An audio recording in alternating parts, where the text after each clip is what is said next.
ನಮ್ಮ ಸುಧಾ ಸರ್. ನಮ್ಮ ನಮ್ಮ ಚಿಕ್ಕಮ್ಮನ ಮಗ ಸರ್. ಕಾಂತರಾಜು. ಅದು ಜಮೀನು ವಿಷಯಕ್ಕೆ ಸರ್. 50 ವರ್ಷದಿಂದ ಜಮೀನು 118 survey number, Kalkote survey number 118. ಅಲ್ಲೇ ಒಂದು 50-60 ವರ್ಷದಿಂದ ಉಳುಮೆ ಮಾಡ್ಕೊಂಡ್ ಬಂದಿದ್ರು. ಅದು ನಾವು ಮುಂಚೆನೂ ಒಂದ್ ಸ್ವಲ್ಪ ಈ ತರ ಬಂದು ಕಿರಿಕ್ ಮಾಡಿದ್ರು. ಅವಾಗ ಒಂದ್ ಸ್ವಲ್ಪ ದಿವಸ ಬಿಟ್ಟಿದ್ವಿ. ತಿರ್ಗಾ ಮೊನ್ನೆನು ಜಾಸ್ತಿ ಜೋರ್ ಮಾಡಿರು, ಬಂದ್ ಅಧಿಕಾರಿಗಳೆಲ್ಲ ಜೋರ್ ಮಾಡಿರು. ಪೊಲೀಸ್ ಡಿಪಾರ್ಟ್ಮೆಂಟ್ ಇಂದ, ತಹಶೀಲ್ದಾರ್ರಿಂದ, ರಾಜಕೀಯ ಎಮ್.ಎಲ್.ಎ ಅವರು ಎಲ್ಲ ಬಂದು ದೌರ್ಜನ್ಯ ಮಾಡ್ತಾವ್ರೆ. ನಾವು ಒಂದು 30 ಜನ ಇದೀವಿ ಸರ್ ನಮ್ಮ ಕುಟುಂಬದಲ್ಲಿ.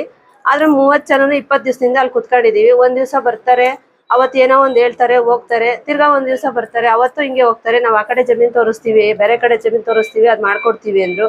ತಿರ್ಗಾ ಜಮೀನ್ ಹತ್ರ ಕರ್ಕೊಂಡು ಹೋಗ್ತಾರೆ, ಅದ್ ಸರಿ ಇಲ್ಲ, ಜಾಗ ಚೆನ್ನಾಗಿಲ್ಲ, ಬೇರೆ ಕಡೆ ತೋರಿಸ್ತೀವಿ ಅಂತಾರೆ. ತಿರ್ಗಾ ಅಲ್ಲಿ ಕರ್ಕೊಂಡು ಹೋಗ್ತಾರೆ, ಅಲ್ಲೂ ಇಲ್ಲ, ಇದು ಊರ ಜನ ಎಲ್ಲ ಗಲಾಟೆ ಬಂದಿ ಅಂತ ಕರ್ಕೊಂಡ್ ಬರ್ತಾರೆ. ರೆವಿನ್ಯೂ ಡಿಪಾರ್ಟ್ಮೆಂಟ್ ಅವ್ರಿಗೆ ಹೇಳ್ತೀವಿ ಅಂತ ತಹಶೀಲ್ದಾರ್ ಹೇಳಿರು. ಅವ್ರಿಗೂ DC ಮೇಡಮ್ ಹೇಳಿರು, ರೆವಿನ್ಯೂ ಡಿಪಾರ್ಟ್ಮೆಂಟ್ ಅವ್ರು ಬರ್ತಾರೆ, ನಿಮಗೆ ಮಾಡ್ಕೊಡ್ತಾರಪ್ಪ ಅಂತ. ಅವರು ಇಲ್ಲಿವರೆಗೂ ಏನು ಹೇಳಿಲ್ಲ. ಅವರು ಅಷ್ಟು ಹೇಳಿದ್ದಷ್ಟೇ, ಸುಮ್ನೆ ಆಶ್ವಾಸನೆ ಕೊಡ್ತಾವ್ರೆ ಬಿಟ್ರೆ ಏನು ಕೆಲಸ ಮಾಡ್ತಾ ಇಲ್ಲ ಅಧಿಕಾರಿಗಳು. ಬಂದು ಯಾರು 5 ಎಕರೆ 31 ಕುಂಟೆ ಸರ್. ಅದು ಪಾಣಿ ಕೈ ಬರವಣಿಗೆ ಪಾಣಿ ಐತೆ ಸರ್. ಅದು ಮತ್ತೆ ಇದು 10 ವರ್ಷದಿಂದ ಈಚೆಗೆ ಇದು ಗೌರ್ಮೆಂಟಿಗೆ ಆಗಿದೆ, ನಮ್ದು ಇದು ಅಂತ ಹೇಳ್ತಾರೆ. ನಾವು 50 ವರ್ಷದಿಂದ ಮಾಡ್ಕೊಂಡ್ ಬಂದಿರೋರು. ನಾವು ಎಷ್ಟೋ ಆಫೀಸ್ಗೆಲ್ಲ ಹೋಗಿದ್ದೀವಿ, ನಮ್ಗೇನು ಕೆಲಸ ಮಾಡ್ಕೊಟ್ಟಿಲ್ಲ. ನಮ್ಮ ತಾತವ್ರಿಗೆ ಅವಾಗ ಓದಿಲ್ಲ, ಏನೂ ಇಲ್ಲ. ಅವ್ರಿಗೆ ಓದಿ ಗೊತ್ತಿಲ್ದ ಅವ್ರ ಆಫೀಸ್ಗೆಲ್ಲ ಹೋಗೋರೆ ವಾಪಸ್ ಕಳಿಸೋರು ಅಧಿಕಾರಿಗಳೆಲ್ಲನ. ಮಾಡ್ಕೊಟ್ಟಿಲ್ಲ ಯಾರು. ನಮ್ಮ ಹತ್ರ ದುಡ್ಡಿಲ್ಲ ಸರ್, ನಾವು ಬಡವರು ಕೂಲಿ ಮಾಡ್ಕೊಂಡು ತಿಂತಾ ಇದೀವಿ. ನಮ್ಮ ತಾತವ್ರು ಓದಿಲ್ಲ, ಹಂಗಾಗಿ ಇವ್ರು ಓದಿಲ್ಲ, ದುಡ್ಡಿಲ್ಲ. ಅವ್ರಿಗೆಲ್ಲ ಲಂಚ ಕೊಟ್ರೆ ಕೆಲ್ಸಗಳು, ಅವಾಗ ಮಾಡ್ಕೊಟ್ಟಿಲ್ಲ, ವಾಪಸ್ ಕಳ್ಸಾರೆ. ನಾವು ಬಿಡು ಮಾಡ್ಕೊಡ್ತಾರೆ ಉಳ್ಮೆ ಮಾಡ್ಕೊಂಡ್ ಬಂದಿದೀವಿ 50 ವರ್ಷದಿಂದ. ಇತ್ತೀಚೆಗೆ ನೋಡಿದ್ರೆ ಇದು ಗೌರ್ಮೆಂಟಿಗೆ ಆಗೈತೆ, ನೀವು ಇಲ್ಲಿ ಉಳ್ಮೆ ಮಾಡಂಗಿಲ್ಲ, ನೀವು ಹೋಗ್ಬೇಕು ಆಚೆ ಅಂತಾರೆ. ನಾವೆಲ್ಲ ಹೋಗ್ಬೇಕು ಸರ್? 30 ಜನ ಇದೀವಿ ಕುಟುಂಬದಲ್ಲಿ. ಒಬ್ರು ಮೂಟೆ ಹೊರಿ ಜೀವನ ಮಾಡಿಸ್ತಾರೆ, ಒಬ್ರು 4-5 ಜನ ಹ್ಯಾಂಡಿಕ್ಯಾಪ್ಟ್ಗಳಿದ್ದಾರೆ. ಅದ್ರಲ್ಲಿ ಇಬ್ರು ದುಡಿಬೇಕು, ಒಬ್ರಿಗೆ ಆಪರೇಷನ್ ಆಗಿದೆ, ಯಾರು ದುಡಿಯೋರೇ ಇಲ್ಲ. ಅಂತದ್ರಲ್ಲಿ ನಾವ್ ಅದ್ರಲ್ಲಿ ಏನೋ ಬೆಳ್ಕೊಂಡ್ ತಿನ್ನಕ್ಕೂ ಬಿಡ್ತಾ ಇಲ್ಲ. ಡೈಲಿ ಬರ್ತಾರೆ, ಗಲಾಟೆಗಳು ಮಾಡ್ತಾರೆ. ಬೇರೆ ಕಡೆ ತೋರಿಸ್ತೀವಿ, ಅದನ್ನು ತೋರಿಸ್ತಾ ಇಲ್ಲ. ಸುಮ್ನೆ ಎಲ್ಲ ಬರ್ತಾರೆ, ಅವಾಜ್ ಆಗ್ತಾರೆ. ಇದು ಕೈಲಾಗ್ದವ್ರು ನಾವೇನು ಮಾಡಕ್ ಆಗಲ್ಲ ಅವ್ರಿಗೆ ಅಧಿಕಾರಿಗಳು. ಇವತ್ತು ಅಂತ ಚಿಕ್ಕಮ್ಮನ ಮಗಳು ನಾನು. ಇವ್ರು ನಮ್ ತಾತ ಮುತ್ತಾತ ಕಾಲದಾಗ್ಲಿಂದ ಅವರು ಸುಮಾರು 70-80 ವರ್ಷದಿಂದ ಆಳ್ಕೊಂಬಂದಿರೋ ಜಮೀನು ಅದು. ನಾವು ಈ 3ನೇ ವರ್ಷದಿಂದ ಕೂಡ ನಾವು ಕೂಡ ಅದ್ರಲ್ಲಿ ರಾಗಿ ಬೆಳ್ಕೊಂಡು ಜೀವನ ಮಾಡಿದೀವಿ. ಅವ್ರು ನಮ್ಗೆ ಕೋರಿ ಮಾಡ್ಕೊಟ್ಟಿದ್ರು. ನಾವೇ ಅದನ್ನ ಉಳುಮೆ ಮಾಡಿ ಮಾಡ್ಕೊಂಡು ಊಟ ಮಾಡಿದೀವಿ. ಇವ್ರು 20 ದಿವಸದಿಂದ ಧರಣಿ ಕುಂತಿದ್ದಾರೆ. ಅಧಿಕಾರಿಗಳೆಲ್ಲ ಬಂದು ಏಕಾಏಕಿ ಕೆಲಸ ಮಾಡ್ಕೊಂಡು ಇದನ್ನ ಬಡವರಿಗೆ ಸೈಟ್ ಅನ್ಸ್ತಿದೀವಿ ಅಂತ. ಇವ್ರು ಇಲ್ಲ, ನಾವು ಬಿಟ್ಕೊಡಲ್ಲ, ನಮ್ಗೆ ಸೇರ್ಬೇಕಾದಿದ್ದು ನಮಗ್ ಕೊಡಿ ಅಂತ. ಅವ್ರು ಅಧಿಕಾರಿಗಳೆಲ್ಲ DC ಮೇಡಮ್ ಕೂಡ ಹೇಳಿದ್ದಿದೆ, ಕುಟುಂಬಕ್ಕೆ 25 ಸೈಟ್ ಮಾಡ್ಕೊಟ್ಟು 4.5 ಎಕರೆ ಜಮೀನ್ ಕೊಡ್ತೀವಿ, ಇಲ್ಲಿಂದ ಹೋಗಿ ಅಂತ. ಅವ್ರು ಸುಮ್ನೆ ಆಶ್ವಾಸನೆ ಕೊಟ್ರು, ಬಟ್ ಯಾವ್ದು ಕ್ಲೂ ಕೊಟ್ಟಿಲ್ಲ ಅಂತ ಇವ್ರು ಇನ್ನೂ ಕೂತಿದ್ರು. ಇವತ್ತು ಏಕಾಏಕಿ ಪೊಲೀಸ್ ಎಲ್ಲ ಹೋಗಿ ಇಲ್ಲಿಂದ ಎದ್ದಾಳಿ ಅಂತ ಎಬ್ರಿಸಕ್ ಹೋಗಿ ಸರ್ಕಲ್ ಸಬ್ ಇನ್ಸ್ಪೆಕ್ಟರ್ ಎಲ್ಲ ಪೊಲೀಸ್ ಅಧಿಕಾರಿಗಳು ಕೈ ಮುಂಚೆನೆ ಅವನಿಗೆ ಆಕ್ಸಿಡೆಂಟ್ ಆಗಿ ಹ್ಯಾಂಡಿಕ್ಯಾಪ್ಟ್ ಅವನು. ಈಗ ಮತ್ತೆ ತಿರ್ಗಾ ನೋವು ಮಾಡ್ಯಾರ ಸರ್ ಪೊಲೀಸ್ ಎಲ್ಲ. ಅದನ್ನ ಬಿಟ್ಟವ್ರೆ ಹಾಕಿ ಅವ್ರಿಗೆ ಎಲ್ರು ಫುಲ್ ಎಲ್ಲ 40 ಜನ ಪೊಲೀಸ್ ಹೋಗ್ಬಿಟ್ಟು ಎಲ್ಲ ಇಷ್ಟೇ ಜನ ಹಾಕೊಂಡಿದೀವಿ ಸರ್. ಇಲ್ಲೊಬ್ರು ಬಂದು ರೆಸ್ಪಾನ್ಸ್ ಏನು ಮಾಡ್ತಾ ಇಲ್ಲ. ನಮಗ್ ಕಷ್ಟ ಬಂದ್ರೆ ನಾವು ಪೊಲೀಸ್ ಹತ್ರ ಹೋಗ್ತೀವಿ, ನಮ್ ಕಷ್ಟ ಹೇಳ್ಕೊಳಕ್ ಬರ್ತಾರೆ. ಅವರೇ ಬಂದ್ ಈ ತರ ಮಾಡಿದ್ರೆ ನಾವು ಹೋಗಿ ಯಾರು ಕಂಪ್ಲೇಂಟ್ ಕೊಡ್ಬೇಕು ಹೇಳಿ ಸರ್ ನೀವು? ಇವಾಗ ನಾವ್ ಯಾರ ಮೇಲೆ ಕಂಪ್ಲೇಂಟ್ ಕೊಡ್ಬೇಕು? ಮಾಡಿದ್ರೆ ನಾವ್ ಎಲ್ಲಿಗೆ ಹೋಗ್ಬೇಕು? ದೇವ್ರೇ ಮೋಸ ಮಾಡಿದ್ರೆ ದೇವ್ರಿಗೆ ಕೈ ಮುಗಿಯಕ್ ಆಗ್ತೈತಾ?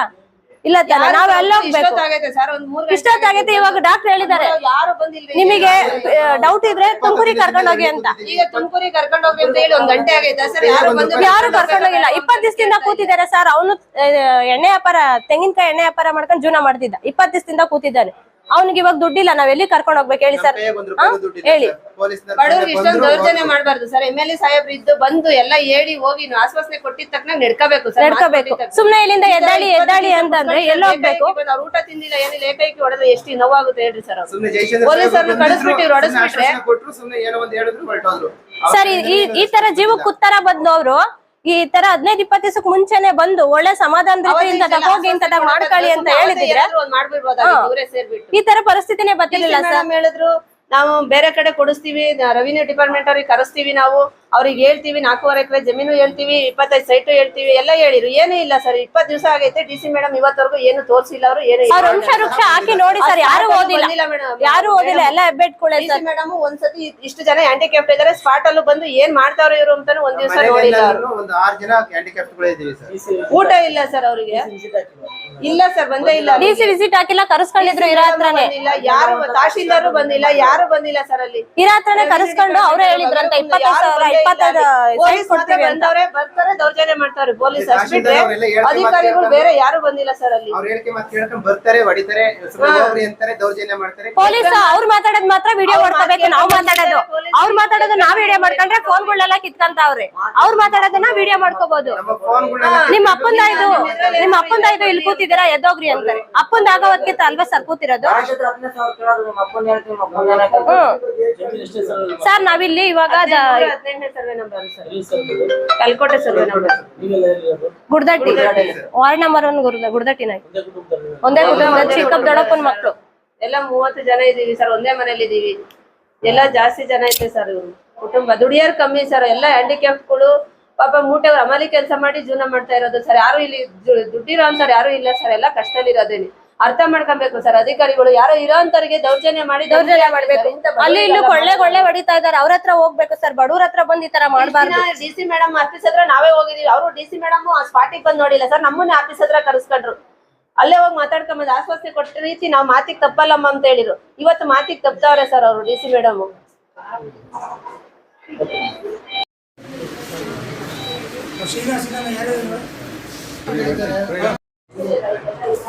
ಮಾತಾಡಿ ಒಂದ್ 20 ನಿಮಿಷ 15 ನಿಮಿಷ. ಅದೇ ಸುಮ್ನೆ ಆಶ್ವಾಸನೆ ಕೊಟ್ಟು ಹೋಗ್ತಾ ಇದಾರೆ. ಇವ್ರು 30 ಜನ ಇತ್ತು.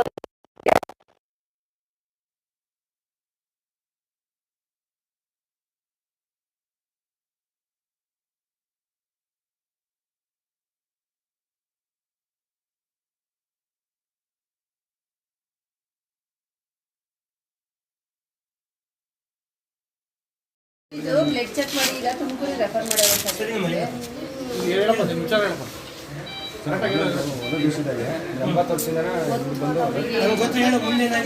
ಇವಾಗ ಅದೇ ಪೊಲೀಸರು ಏಕೈಕಿ ಬಂದು 200 ಜನ ಪೊಲೀಸರು ಒಂದು ಏಕೈಕಿಯವನ್ನೆಲ್ಲ ಎಕ್ಕೆ ತುಂಬಿಕೊಂಡು ರಿಸರ್ವ್ ಬಿಡಬಹುದು. ಒಂದು 50 ಜನ ಲೇಡೀಸ್ ಇದ್ದು 150 ಜನ ಇವರಿದ್ರು ಲೇಡೀಸ್ ಪೊಲೀಸರು.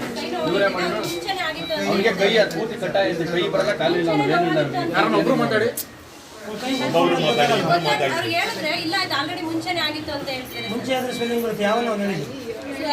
ಮುಂಚೆ ಇಷ್ಟಿರ್ಲಿಲ್ಲ ಸರ್. ಅದು ಎಳೆದಾಡೋದ್ರ ಡಾಕ್ಟರ್ ಇಲ್ಲೇನಪ್ಪ ಇಲ್ಲಿ ವಿಷಯ ತಗೋಬೇಕಾದ್ರೆ ಯಾರು ಅಧಿಕಾರಿಗಳು ಇರ್ಲಿಲ್ಲ.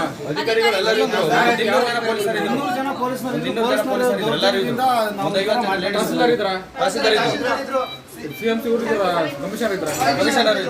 ಹೇಳ್ರಿ ಮತ್ತೆ ಸುಮ್ಮನಿದ್ದೀರಾ ಹೇಳ್ಬೇಕದನ್ನ.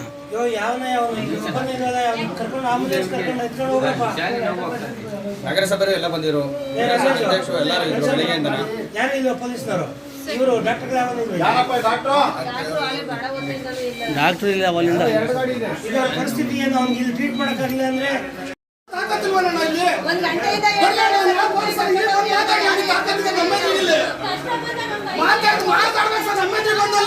ಇನ್ನೂರು ಜನ ಬಂದು ದೌರ್ಜನ್ಯ ಮಾಡ್ತಾರೆ. ಹೆಣ್ಮಕ್ಳ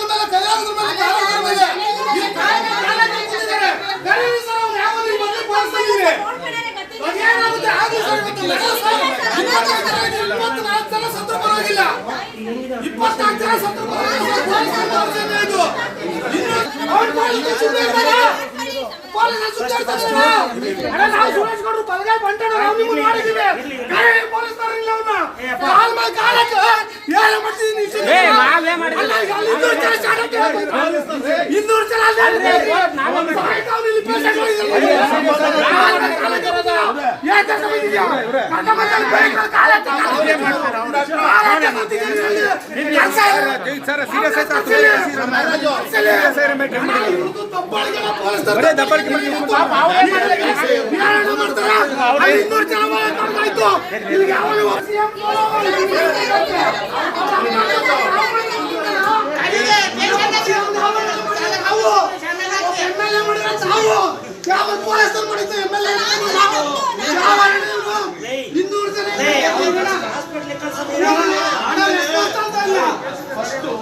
ನಿಮ್ಗೆ ನಮ್ಮ ಹಾಸ್ಪಿಟಲ್ ಅಲ್ಲಿ ಒಂದು ಪಾಯ್ಸನ್ ಕೇಸ್ ಅಟೆಂಡ್ ಮಾಡಕ್ ಸೌಲಭ್ಯ ಇಲ್ವಾ ಇಲ್ಲಿ?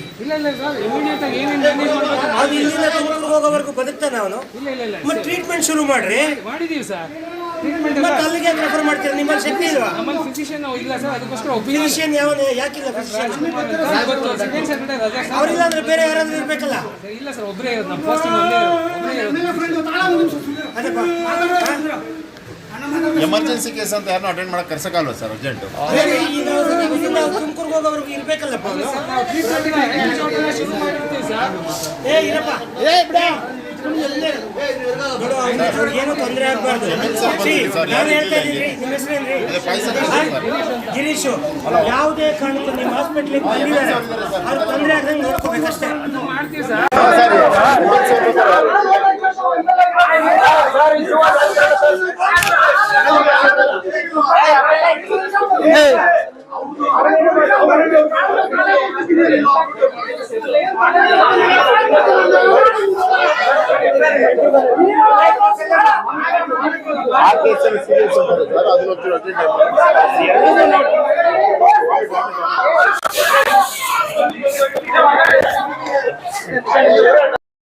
ಗೂಂಡಾರಾಜ್ ಸ್ಥಾಪನೆ ಆಗಿದೆ. ಅದು ಯಾರಿಂದ ಗೂಂಡಾರಾಜ್ ಅಂದ್ರೆ ಪೊಲೀಸ್ನವ್ರನ್ನೇ ಬಿಟ್ಟು ಬೇರೆ ಯಾರೋ ಗೂಂಡಾಗಳು ಬಂದು ಮಾಡ್ತಾ ಇಲ್ಲ. ಪೊಲೀಸ್ನವ್ರನ್ನೇ ಬಿಟ್ಟು ಗೂಂಡಾರಾಜ್ ನಡೆಸ್ತಿದ್ದಾರೆ. ಅಮಾಯಕ ರೈತರು 60-70 ವರ್ಷದಿಂದ ಯಾವೊಂದು ಜಾಗದಲ್ಲಿ ಕಲ್ಕೋಟೆ ಸರ್ವೆ ನಂಬರ್ ಎಷ್ಟಪ್ಪ ನಿನ್ ಜಮೀನು? 118ರಲ್ಲಿ ವ್ಯವಸಾಯ ಮಾಡ್ಕೊಂಡು ತಲೆತಲಾಂತರದಿಂದ ಅನುಭವದಲ್ಲಿ ಇದ್ರು. ಆ ಜಾಗದಲ್ಲಿ ಇವರು ಸೈಟ್ಗಳು ಮಾಡಬೇಕು ಅಂತ ಹೇಳಿ ಏಕಾಏಕಿ ಲೋಕಲ್ ಅವರು ಅಲ್ಲಿರ್ತಕ್ಕಂಥ ಎಲ್ಲ ಜನ ಏನಿದ್ದಾರೆ ಅವ್ರಿಗೊಂದು ನೋಟಿಸ್ ಕೂಡ ಕೊಡದೆ, ನಾವು ಸಾಮಾನ್ಯವಾಗಿ ಏನ್ ಮಾಡ್ತೀವಿ, ಬಸ್ ಸ್ಟ್ಯಾಂಡ್ ಅಲ್ಲಿ ಯಾರಾದ್ರೂ ಅನಧಿಕೃತವಾಗಿ ಅಂಗಡಿಗಳು ಇಟ್ಕೊಂಡ್ರೆ ಅವ್ರಿಗೊಂದು ನೋಟಿಸ್ ಕೊಟ್ಟು ಅವ್ರನ್ನ ಖಾಲಿ ಮಾಡ್ಸೋ ಕೆಲಸ ಮಾಡ್ತಾರೆ. ಆದ್ರೆ ಈ ವ್ಯವಸ್ಥೆನಲ್ಲಿ ಅವ್ರಿಗೆ ಚೆನ್ನಾಗಿ ಗೊತ್ತಿದೆ ಇದು ಅಕ್ರಮ. ಪೊಲೀಸ್ನವ್ರು ಮಾಡ್ತಿರೋದು ಅಕ್ರಮ, ತಾಲೂಕು ಆಡಳಿತ ಮಾಡ್ತಿರೋದು ಅಕ್ರಮ. ಇಂಥ ಅಕ್ರಮ ನಡೆಸೋದಕ್ಕೆ ಒಂದು ನೋಟಿಸ್ ಕೊಟ್ಟು ಅವ್ರಿಗೆ, ರೈತರಿಗೆ ಒಂದ್ ವೇಳೆ ಅಗತ್ಯವಾಗಿ ಜಾಗ ಬೇಕಾಗಿದ್ರೆ ಅವ್ರಿಗೆ ಎಲ್ಲಾದ್ರೂ ಬೇರೆ ಕಡೆ ವ್ಯವಸ್ಥೆ ಮಾಡೋದು, ಕಾನೂನು ರೀತಿ ಏನ್ ಮಾಡ್ಬೇಕು ಅದನ್ನ ಮಾಡಿ ನಂತರ ಅವ್ರನ್ನ ಒಕ್ಕಲೆಬ್ಬಿಸ್ಬೇಕು. ಅದು ಬಿಟ್ಬಿಟ್ಟು ಈಗ ಏಕಾಏಕಿ 100 ಜನ ಪೊಲೀಸ್ನವರು ಹೋಗಿ ಅವ್ರ ಅಮಾಯಕರ ಮೇಲೆ ದೌರ್ಜನ್ಯ ನಡೆಸಿ ಅವ್ರನ್ನ ಹೊಡೆಯೋದ್ ಬಿಡಿಯೋದ್ ಮಾಡಿ 2 ರೈತರು ವಿಷ ಕುಡಿದು ಇವತ್ತು ನಾವು ಆತ್ಮಹತ್ಯೆ ಮಾಡ್ಕೋತೀವಿ ಅಂತ ಹೇಳ್ಬಿಟ್ಟು ಅವ್ರು ವಿಷ ಕುಡ್ದಿದ್ದಾರೆ. ಅವರು ಕಂಡೀಷನ್ ಸೀರಿಯಸ್ ಆಗಿದೆ. ಈ ತಾಲೂಕಿನ ಆಡಳಿತಕ್ಕೆ ಸಂಬಂಧಪಟ್ಟಂತ ಯಾವೊಬ್ಬ ವ್ಯಕ್ತಿ ಕೂಡ ಇಲ್ಲಿ ಬಂದಿಲ್ಲ. ಒಬ್ಬ ತಹಶೀಲ್ದಾರ್ ಆಗ್ಲಿ ಅಥವಾ ಪೊಲೀಸ್ ಇಲಾಖೆಯವರಾಗ್ಲಿ ಇಲ್ಲಿ ಯಾವೊಬ್ಬ ಕೂಡ ಅಧಿಕಾರಿ ಕೂಡ ಇಲ್ಲಿ ಇಲ್ಲ. 3 ಗಂಟೆ ಆಗಿದೆ, ಜಮೀನ್ ಬಿಡ್ಸಕ್ ಹೋಗ್ತಾರೆ, ರೈತ ಸಾಯ್ತಾನೆ ಅಂದ್ರೆ ಆದ್ರೆ ಏನಾಗಿದೆ ಈ ಸರ್ಕಾರಕ್ಕೆ? ಏನಾಗಿದೆ? ಅವ್ರ ಅಪ್ಪಂದ ಮೊಬೈಲು ನೋಡಿ. ಈ ತಾಲೂಕಿನ ಅಧಿಕಾರಿಗಳಿಗೆ, ಪೊಲೀಸ್ನವರಿಗೆ ಮತ್ತೆ ತಾಲೂಕು ಆಡಳಿತಕ್ಕೆ ಎಚ್ಚರಿಕೆ ಕೊಡ್ತಾ ಇದ್ದೀನಿ, ಇದು ರೈತರ ಸಮಸ್ಯೆ. ನೀವು ಏನೇ ಮಾಡ್ಬೇಕಂದ್ರೂ ಕೂಡ ಕಾನೂನು ಪ್ರಕಾರ ನ್ಯಾಯಯುತವಾಗಿ ಅಮಾಯಕರಿಗೆ ಅನ್ಯಾಯ ಆಗದಿರೋ ರೀತಿ ನೀವು ನ್ಯಾಯ ಕೊಡಿಸ್ಬೇಕು. ಬಿಟ್ರೆ ಈ ರೀತಿ ದೌರ್ಜನ್ಯ ಅಲ್ಲಿ ತೆರೆ ಮೇಲೆ ಹಿಂದೆ ಯಾರಿದ್ದಾರೆ ಅನ್ನೋದು ಕೂಡ ಬಯಲಿಗೆ ಬರ್ಬೇಕಾಗುತ್ತೆ. ಯಾರು ನಿರ್ದೇಶನ ಕೊಡ್ತಿದ್ದಾರೆ ಇವ್ರಿಗೆ? ಯಾಕೆ ಅವ್ರು ಖಾಲಿ ಮಾಡ್ಬೇಕು? ಯಾರಿಗೆ ನಿವೇಶನ ಕೊಡೋಕೆ ಹೊರಟಿದ್ದೀರಿ? ಯಾರಿಗೆ ನಿವೇಶನ ಕೊಡೋಕೆ ಹೊರಟಿದ್ದೀರಿ ನೀವು? ಇಲ್ಲಿ ಒಂದು ಕುಟುಂಬನ ಹಾಳು ಮಾಡಿ, ಒಂದು ಕುಟುಂಬನ ಸಂಪೂರ್ಣವಾಗಿ ಸರ್ವನಾಶ ಮಾಡಿ ನೀವು ನಿಮ್ಮ ಇದನ್ನ ತೀರ್ಸ್ಕೋಬೇಕಾ? ಒಬ್ಬ ಪೊಲೀಸ್ನವ್ರು ಹೇಳ್ತಾನಂತೆ ಸಿಗೋದು 4 ಜನ ಆಗ್ತೀಯ ನೀನು. ನಾನು ಕೇಳಿದ್ದೇನೆ, ಇವರ ದೌರ್ಜನ್ಯ ಮಿತಿ ಮೀರಿದೆ. ಅವ್ರು ಯಾರೋ ಪಾಕಿಸ್ತಾನದಿಂದ ಬಂದಿರೋರಲ್ಲ, ಅವರೆಲ್ಲ ಈ ರಾಜ್ಯದವರು, ಈ ದೇಶದವರು. ಎಚ್ಚರಿಕೆ ಇರ್ಲಿ, ಎಚ್ಚರಿಕೆ ಕೊಡ್ತಾ ಇದ್ದೀನಿ. ನಾವು ಇದನ್ನ ಖಂಡಿತವಾಗ್ಲೂ ಕೂಡ ಅವ್ರಿಗೆ ಅನ್ಯಾಯ ಆಗೋದಕ್ಕೆ ಬಿಡೋದಿಲ್ಲ. ನ್ಯಾಯಯುತ ಕೂತ್ಕೊಂಡು ಮಾತಾಡ್ರಿ. ಅವ್ನು ಯಾವ ನಿಮ್ಗೆ ನಿರ್ದೇಶನ ಕೊಟ್ಟಿರೋದು? ಯಾವ ನಿಮ್ಗೆ ಡೈರೆಕ್ಷನ್ ಕೊಟ್ಟಿರೋದು? ಹೋಗಿ ರೈತರ ಕೂತ್ ಮಾತಾಡಕ್ಕೆ ಏನಾಗಿದೆ ನಿಮ್ಗೆ? ಹೋಗಿ ಮಾತಾಡಿ, ಕೂತ್ಕೊಳ್ಳಿ. ಹೇಳ್ತೀರಾ ಅವ್ರಿಗೆ ಬೇರೆ ಕಡೆ ಜಾಗ ಕೊಡ್ತೀವಿ ಅಂತ? ಜಾಗ ಕೊಡ್ರಿ ಫಸ್ಟ್. ಈಗ ನೀವು 60 ವರ್ಷದಿಂದ ಏನ್ ದನ ಕಾಯ್ತಿದ್ರ? 60 ವರ್ಷದಿಂದ ಕತ್ತೆ ಕಾಯ್ತಿದ್ರ? ಏನ್ ತಿಂತಾ ಇದ್ರಿ ಒಟ್ಟಿಗೆ 60 ವರ್ಷದಿಂದ? ಆಯ್ತು, 60 ವರ್ಷದಿಂದ ಇದಾರೆ ಅಂತ ಗೊತ್ತಿದೆ. ಅವ್ರಿಗೆ ಒಂದು ನೋಟಿಸ್ ಕೊಡ್ರಿ, ಅವ್ರು ನ್ಯಾಯಾಲಯಕ್ಕೆ ಹೋಗ್ತಾರೆ. ಅವ್ರು ನೋಟಿಸ್ ಕೊಟ್ರೆ ನ್ಯಾಯಾಲಯಕ್ಕೆ ಹೋಗ್ತಾರೆ ಅನ್ನೋ ಗೊತ್ತಿದ್ದು ಅವ್ರಿಗೆ ನೋಟಿಸ್ ಕೊಡದೆ ಅವ್ರ ಜೊತೆಗೆ ಯಾರು ಇಲ್ಲ ಅಂತೇಳಿ ಈ ರೀತಿಯ ದೌರ್ಜನ್ಯ. ಇದರಿಂದ ಯಾರಿದ್ದಾರೆ ಗೊತ್ತಿಲ್ಲ. ಅಧಿಕಾರಿಗಳಿಗೆ ಯಾಕಿಷ್ಟು ದರ್ಪ, ಯಾಕಿಷ್ಟು ದೌರ್ಜನ್ಯ? ಎಷ್ಟು ಜನ ರಕ್ಷಣೆ ಮಾಡ್ತಾರೆ? 4 ಜನ ಅಲ್ಲ, ಈ ತಾಲೂಕಿನ ಎಲ್ಲ ರೈತರು ಹೋಗ್ತಾರೆ.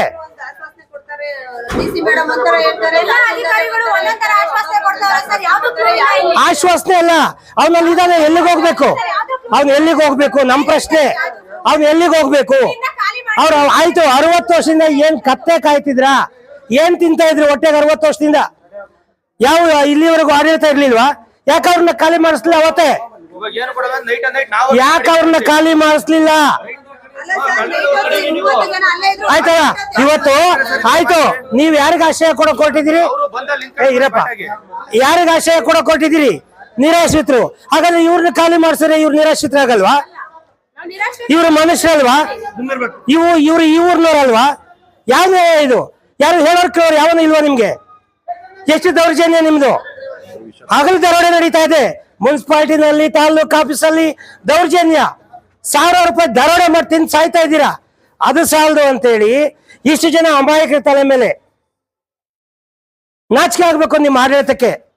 ಯಾರು ಹೇಳ್ತಾರ್ರಿ? ಯಾವ ಕಾನೂನು ಹೇಳ್ತೀರಿ? ಕಾನೂನು ಇದೆ ರೀ.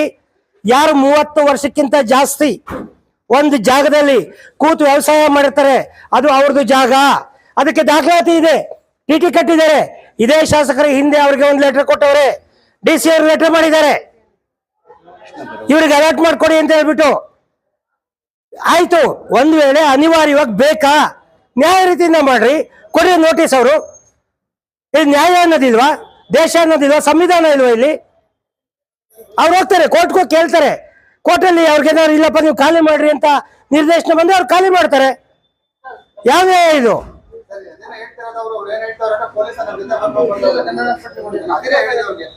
ಅರ್ಥ ಆಯ್ತಲ್ಲ? ಇದು ದೌರ್ಜನ್ಯ. ಇದನ್ನ ನಾವು ಖಂಡಿಸ್ತೇವೆ. ಇದು ಮಾನ್ಯ ಮುಖ್ಯಮಂತ್ರಿಗಳು ಸಿದ್ದರಾಮಯ್ಯನವರು ಈ ಕಡೆ ತಿರುಗಿ ನೋಡ್ಬೇಕು, ಮಾನ್ಯ DK ಶಿವಕುಮಾರ್ ಈ ಕಡೆ ತಿರುಗಿ ನೋಡ್ಬೇಕು, ಕಂದಾಯ ಸಚಿವರು ಕೃಷ್ಣ ಬೈರೇಗೌಡರು ನೋಡ್ಬೇಕು ಏನಾಗ್ತದೆ ಅಂತ. ನಮ್ಮ ತಾಲೂಕಿನ ಶಾಸಕರು ಕಂಡುಬಿಡ್ಬೇಕು, ಬರ್ಬೇಕಿಲ್ಲಿ ತೆರೆ ಮೇಲೆ ಕುತ್ಕೊಂಡು ಡೈರೆಕ್ಷನ್ ಕೊಡೋದಲ್ಲ ಅಧಿಕಾರಿಗಳಿಗೆ. ಅಧಿಕಾರಿಗಳನ್ನ ಚೆನ್ನಾಗಿ ಮೇಯಕ್ಬಿಟ್ಬಿಟ್ಟು ಅಧಿಕಾರಿಗಳು ಯಾವ ಮಟ್ಟದ ಥ್ರೆಟನ್ ಶುರು ಆಗ್ತಾ ಇದೆ ಇಲ್ಲಿ ಈ ತಾಲೂಕಲ್ಲಿ ಅಂದ್ರೆ, ಯಾರಾದ್ರೂ ಪ್ರಶ್ನೆ ಮಾಡಿದವ್ರಿಗೆ ಬೇರೆ ಯಾರು ಬೇಡ, ನನ್ನನ್ನು ಸಮೇತ ನನ್ನ ಸಂಸ್ಥೆ ಎಲ್ಲಾ ರೀತಿ ಅಧಿಕೃತವಾಗಿ ಜಾಗ ತಗೊಂಡು ಕೊಂಡ್ಕೊಂಡು ಮಾಡ್ತಾ ಇದ್ರು. ಅವ್ನು ಯಾವನ ಒಬ್ಬ ಕಮಿಷನರ್ ಹೋಗಿ ನೋಟಿಸ್ ಕೊಟ್ಟು ಬರ್ತಾನೆ. ಅದು ನ್ಯಾಯ ರೀತಿ ಅಲ್ಲ. ಇದು ಮಾಡೋ ರೀತಿ ಉದ್ದೇಶ ಏನ್ ಗೊತ್ತಾ? MLCನೇ ಬಿಟ್ಟಿಲ್ಲ, ಶಾಸಕರನ್ನೇ ಬಿಟ್ಟಿಲ್ಲ, ನಾವು ಅವ್ರಿಗೆ ನೋಟಿಸ್ ಕೊಟ್ಟಿದೀವಿ. ಜನಸಾಮಾನ್ಯರು ಎದುರ್ಕೋಬೇಕು, ಇವ್ರು ಕೆಲವಷ್ಟು ದುಡ್ಡು ತೊಗೊಂಡು ಕೊಡ್ಬೇಕು. ಇದು ಆಡಳಿತ ಈ ಮಟ್ಟಕ್ಕೆ ಬಂದ್ ನಿಂತಿದೆ. ಸಾರ್ವಜನಿಕರು ನೋಡ್ತಾ ಇದ್ದಾರೆ, ಜನ ನೋಡ್ತಿದ್ದಾರೆ. ಬಡವರ ತಲೆ ಮೇಲೆ ಚಪ್ಪಲಿ ಎಳಿಬೇಡಿ, ಸರಿಪಡಿಸ್ಕೊಳ್ಳಿ. ಈಗಲೂ ಕಾಲ ಮಿಂಚಿಲ್ಲ. ಅವರಿಬ್ಬರನ್ನ ಕೂಡಲೇ ಸರಿಯಾದ ಚಿಕಿತ್ಸೆ ಕೊಡಿಸಿ ವಿಷ ಕುಡ್ದವ್ರೆ. ಸತ್ಕಿತ್ತೋದ್ರೆ ಅವರು ಕುಟುಂಬಕ್ಕೆ ಆಗೋರು ಯಾರು? 200 ಜನ ಪೊಲೀಸ್ನವರು 15 ಜನದ ಮೇಲೆ ಹೋಗಿ ದೌರ್ಜನ್ಯ ಮಾಡ್ತೀರಾ? 15-20 ಜನ ಏನು ಅಂದ್ಕೊಂಡಿದ್ರಿ? ನಿಮಗೇನು ನೋಡಿ, ಇದು ಒಳ್ಳೆ ಬೆಳವಣಿಗೆ ಅಲ್ಲ. ಯಾವೊಬ್ಬ ಅಮಾಯಕ ರೈತನಿಗೆ ತೊಂದರೆ ಆಗ್ಬಾರ್ದು. ಯೋಚನೆ ಮಾಡಿ.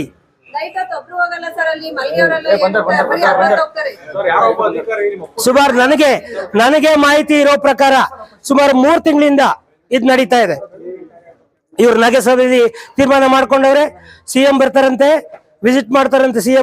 CM ಬರೋದಾಗ ಸೈಟ್ಗಳು ಹಂಚ್ಬಿಡ್ಬೇಕಂತ CM ಅವ್ರನ್ನ ತೃಪ್ತಿ ಪಡಿಸೋದಕ್ಕೆ ಈ ರೀತಿ ರಾತ್ರೋರಾತ್ರಿ ನಾನು ಹೇಳೋದು ಮಾಡಿ.